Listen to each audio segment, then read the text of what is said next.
All right, I am delighted to welcome Angel to the Sasaga podcast. So, would you like to tell us who you are and what you do? Of course. By the way, your pronunciation of my name was beautiful. Yay. Well, it's been a while since I spoke Spanish, but I actually did study Spanish from age 16 to 18. Really? Because your pronunciation was on point. Awesome. So yeah, Helen, thank you so much for having me on the show. I'm a CEO of a creative agency here in Japan, and I am also the leader of a group of professionals, most specifically freelancers here in Japan. Mm-hmm. The group is called Nightcrawlers, Uh-huh. and my creative agency is called Hypermilk. And what we want to do is for Hypermilk, we want to elevate the art of marketing and advertisement to a art form. Not only like a way of doing business or communicating, but rather an art. And for Nightcrawlers, what we want to do is we want to help people become more self-reliant, find their dream, find their passion, and just become more disagreeable. Just go out there and do what they got to do without any excuses. Oh, I love that, being disagreeable. So thank you as well, because you did invite me to be on the Nightcrawlers show, and we'll put a link to that in the show notes as well for those who want to listen. But I have to go straight there, even now, before going into any other questions. You said about being disagreeable. So what do you mean by that? Okay. So, Helen, let me ask you a question. Uh-huh. When I say the word disagreeable, what comes to your mind? Okay, so I might not give a typical answer, because this is something that I've thought about quite a while. But I think let me answer what might be a more typical answer. For a lot of people, disagreeable. A lot of people don't want to be disagreeable. They feel it's uncomfortable to be disagreeable. Right. Mm-hmm. Exactly. No, you're completely right. Usually, when I say the word disagreeable, people have a negative image in their mind. Yeah. So let me give you a little bit of background. Uh-huh. I'm originally from Venezuela. Right. And I emigrated to America when I was like 18. Mm-hmm. So 8 years ago. I'm 26 at the moment. Uh-huh. When I emigrated to America, I saw that people were very nice, very polite, very kind. Uh-huh. And then when I moved to Japan, same thing. Right. So being an agreeable person, it's something that's glorified. People want to be nice, people want to be polite, even though there's a very big problem that needs to be solved. People would say, if you don't have anything nice to say, don't say anything. In Venezuela, it's a little bit different. Because we don't have that PC mentality that exists in the Western countries. But we're very straightforward. Right. So when there is something that needs to be solved, people say it. And in Spanish, we often say, voy a decir lo que tengo que decir, which means I'm going to say what I have to say. Right. To solve the problem. In Japan is a country a beautiful country. I love Japan. Where being agreeable is a fact of life. Like, you gotta be agreeable in order to move on in society. You gotta be compliant, right? The problem is, if you don't have disagreeable people in your society, there's no innovation. There's no creativity. Yeah. There's no Elon Musk saying, we gotta go to Mars. There's no Henry Ford saying, we gotta make cars. Yeah. It's just people following the rules without innovation. Yeah.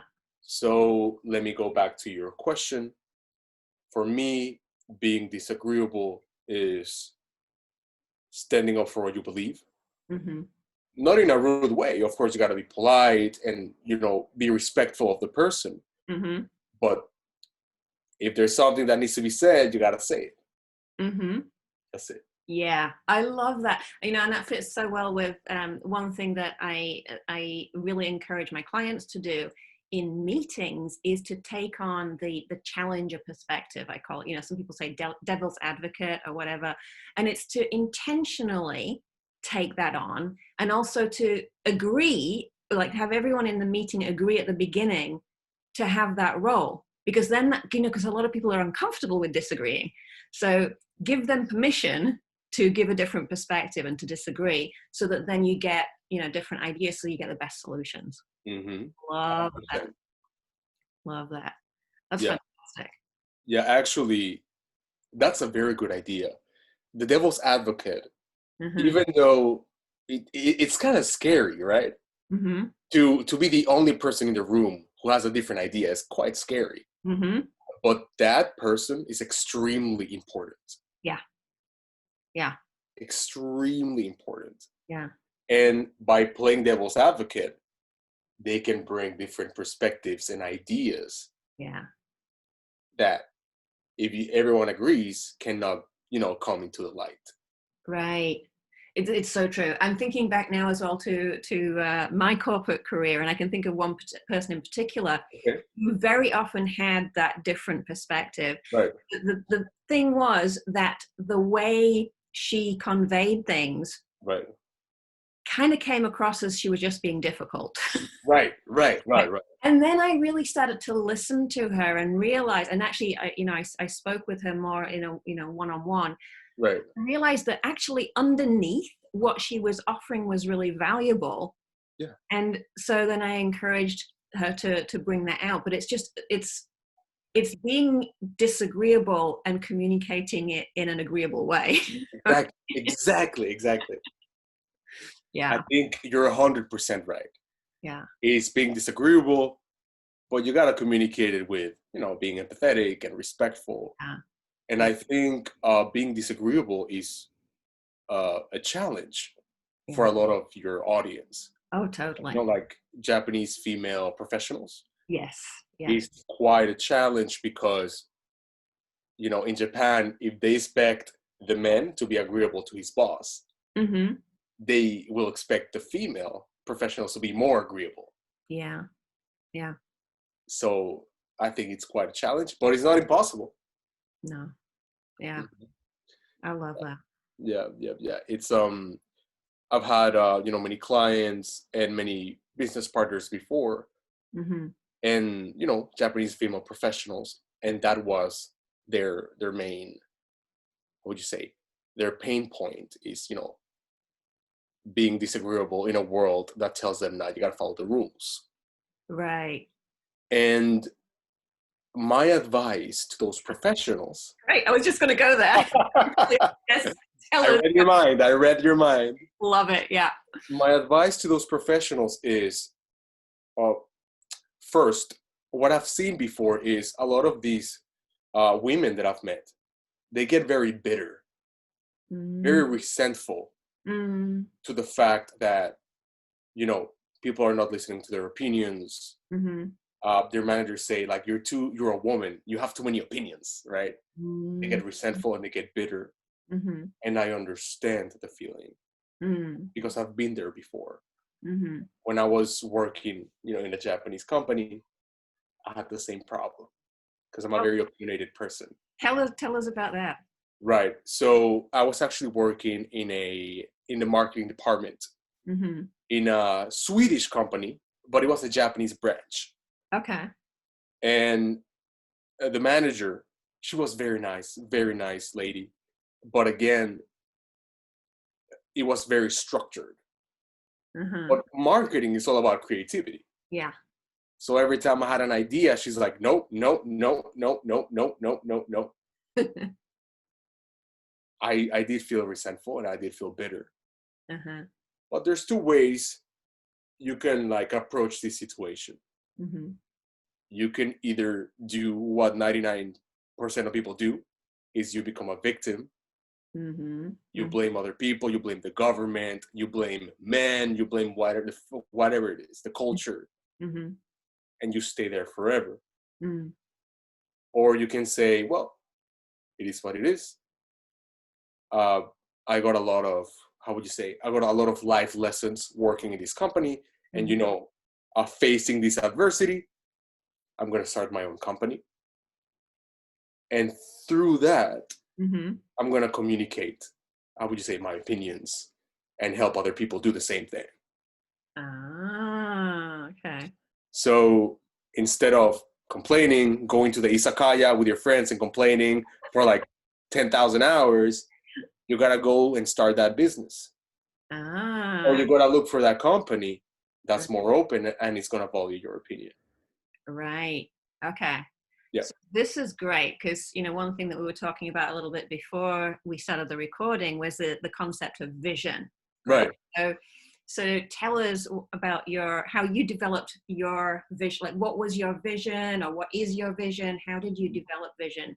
Because this is something that my guess is that a lot of listeners maybe haven't thought so carefully and so deeply about what their vision is, especially, you know, you often if you graduate from university, you get into a job, you're in that job, you're doing what you can, and especially in the current environment, it's like, you know, it takes all the effort to just focus on getting things done. Right. And especially when you have, like, you know, family responsibilities or whatever other responsibilities outside work. So tell us a little bit about your thoughts around vision. Around vision, that is a very good question. Artists, geniuses, they need time by themselves in order to create. That alone time with your thoughts, with yourself, no music, no nothing. That time is very important.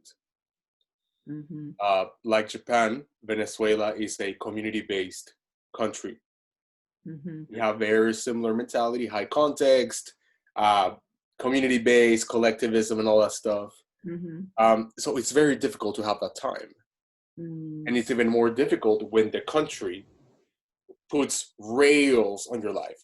All right, you got to go to school, then you go to university, then you do, then you become a shinsotsu, and you start climbing your way up the corporate ladder.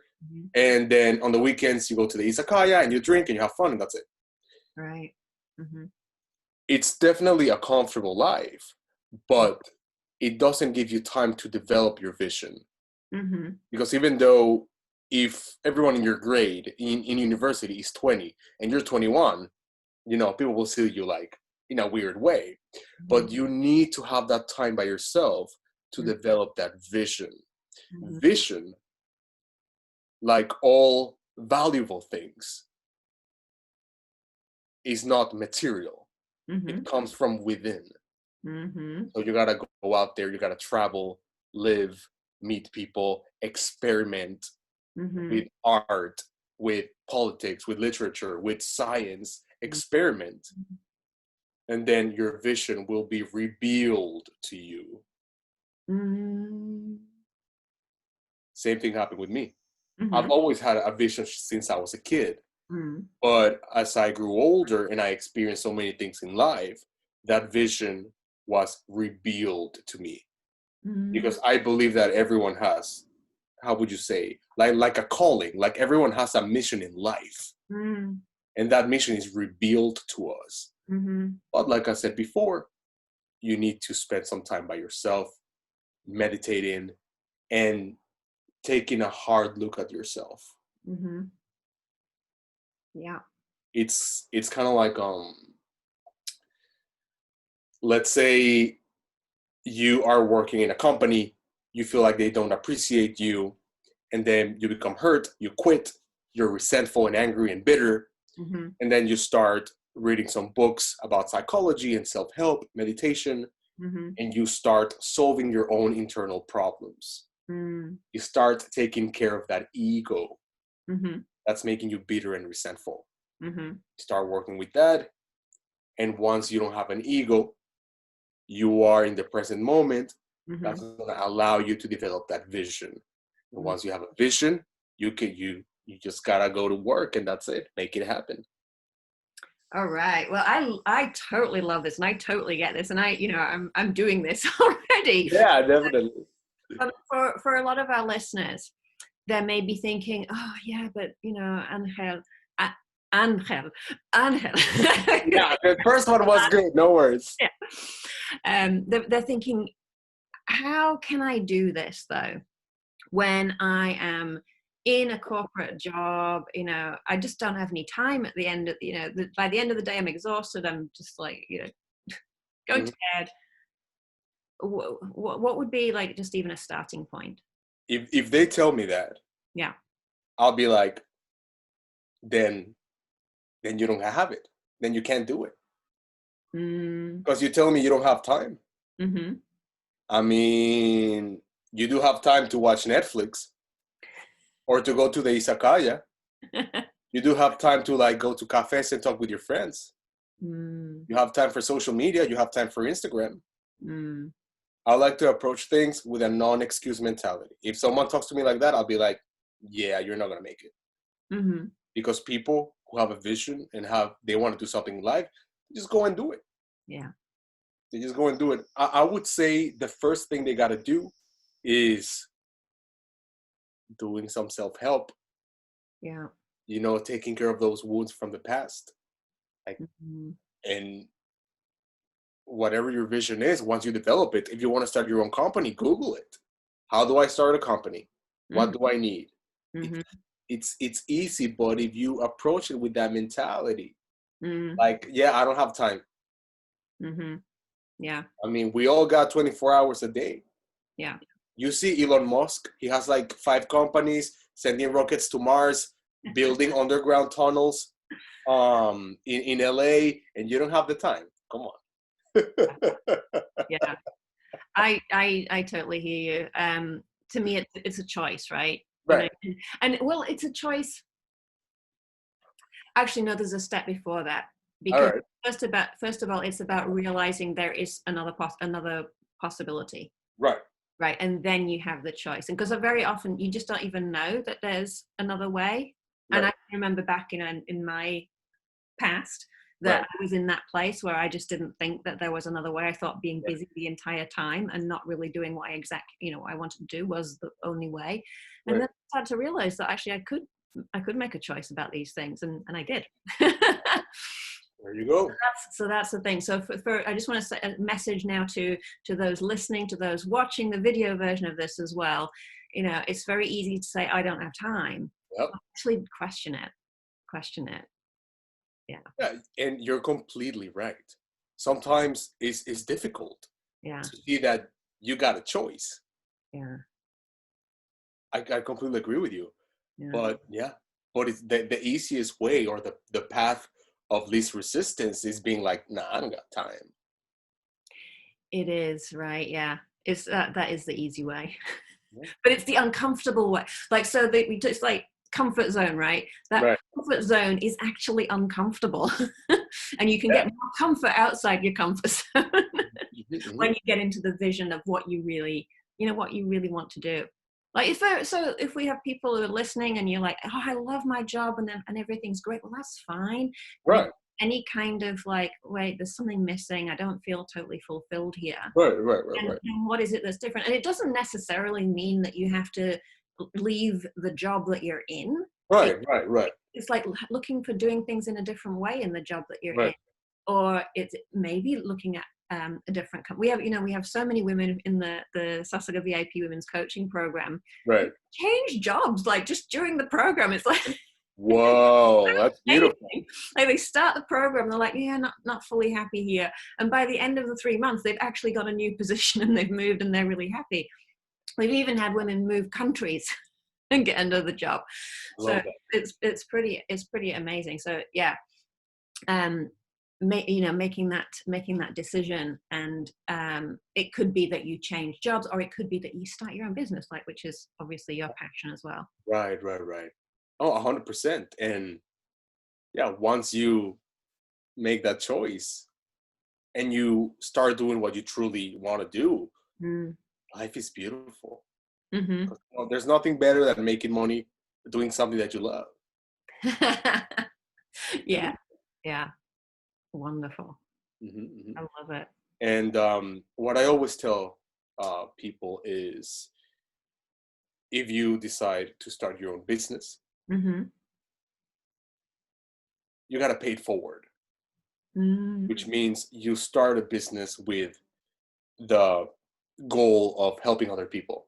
You definitely got to make some money, obviously. And it's good to make money. Mm-hmm. But you got to do it in a way that enriches society. Yeah. Like, for example, you're a coach. Mm-hmm. You help other people's lives. Mm-hmm. They become better professionals, Mm-hmm. better people in general. Mm-hmm. And that's beautiful. And Mm-hmm. I always tell the people that I talk to is do it, have fun, but you got to pay it forward. Yeah. It's all about contributing to society. It's all about paying it forward. Yeah. Oh, I truly believe that too. I mean, just by it's helping people and seeing the difference it makes to them. Yeah. The impact it has on the people around them is what I love the most about what I do. It's just wonderful. Yeah, I agree with you 100%. Mm-hmm. Mm-hmm. So what other words of wisdom, advice do you have for our listeners? Definitely. Definitely becoming a little bit more disagreeable. Mm-hmm. And the effective way of becoming disagreeable is, like you said before, you got to have a different opinion, but it's the way you communicate it. Mm-hmm. You got to be empathetic. Mm-hmm. Like, let's say everyone else they want to choose plan A. And you'd be like, that sounds good, but, plan A has many good points. I like it. But how about plan B? Mm-hmm. Plan B has also some good points. What do you think, guys? Mm-hmm. It's how you communicate it. Yeah. Other words of wisdom for me, because, I have a creative agency, creativity is number one. Mm-hmm. So whatever you do, like being a coach, a designer, a nurse, whatever it is, always find a way to make it more artistic, to make it different. Like, please don't be vanilla. Actually, the slogan of Nightcrawlers, it's like F vanilla. Why do I say F vanilla? Because I want people to come up with interesting things, with things that are different, with things that stand out. And I feel like a lot of the times people have very good businesses and great products, but the way they brand it is too vanilla. So you're very similar to your competitors. Yeah. You got to be as different and weird and out there as possible. Yeah, definitely to get attention these days, because there is just so much information out there, so many companies doing such similar things. Yeah. And that's a real, tricky place. Bringing out the creativity, because in Japan there is so much of a focus on this is the way it's done, and going outside those lines. Right. Oh, that's just reminded, my goodness.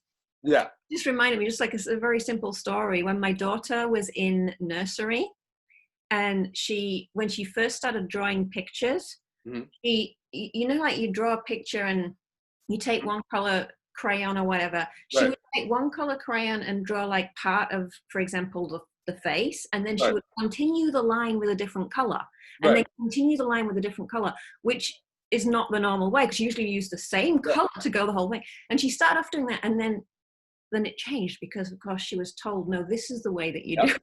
Yep. Exactly. That's goodbye creativity. Sadly, our educational system is made to destroy creativity. Yeah. It's sad, but that's the way that it is. Yes, I understand what you're saying. And that's a common thing that happens. But creativity is about courage. Yeah. You gotta be able to stand up and be like, you did it like that, but I did it like this. Yeah. And people criticize you, be like, oh, this is my creation. This is what I do. This is my art. Yeah. You gotta be unapologetically, that's a hard word, unapologetically yourself. Yeah. I love that. Yeah. All right. So we'll get to wrapping up this episode. Anything else you want to share with our listeners or viewers today? Yeah, do you want me to share my word of the year? Oh, yes, of course, because we got straight into the disagreeability and completely skipped over the word of the year. Tell us. Awesome. My word for the year is defy. Defy. Oh, my goodness. Tell me why. Defy. I don't know. All my life, I've been a rebel. And, I mean, like rebel in a nice way, not like doing bad things, but a rebel in an artistic way. Yeah. And when you defy something and you bring something new into the world, you innovate. Yeah. And that's what we need right now, especially in Japan. Yeah. If you want to be a coach, do it, but do it differently. If you want to be an artist or whatever it is you want to be, that's cool. But do it differently. Bring your own flavor. And also Nightcrawlers, and what we want to do is to make more people that defy things. Yeah. Like, yeah, we have done this for 50 years, but why don't we do it differently? Yeah. And have the courage to do it. And yeah, people will criticize, but it is what it is. Who cares, dude? Yeah. I love it. It's again, it's I'm always talking about the Sasuga VIP Women's Coaching Program because I love it so much. And this whole topic of courage that's like a real key word as well. It's like confidence, courage, those kind of things. Right. Have the courage to do things a little bit different and just, and see. And it doesn't have to be like a massive, great, big thing to start with. It can be just like little bits of disagreement. Little bits of doing things different, and then just gradually think, yeah, actually that's okay, that works. Right, exactly, little by little, right? Yeah. Love it. All right, well, thank you so much. It has been absolutely wonderful having you on the Sasuga podcast, and it's been a while since we've had a male guest, so I feel super honored and grateful for being here. I hope my words can help your audience. I'm sure they will. And we'll be putting the links in the show notes to Nightcrawlers so people can to go and have a look at the links and have a look at some of the past shows because they're all on YouTube, right? Yes, we have some videos on YouTube, and on the website we have articles and other things. Brilliant. Great stuff. All right. Love it. Thank you so much, and speak to you later. Bye. Yeah, my pleasure. Thank you for having me.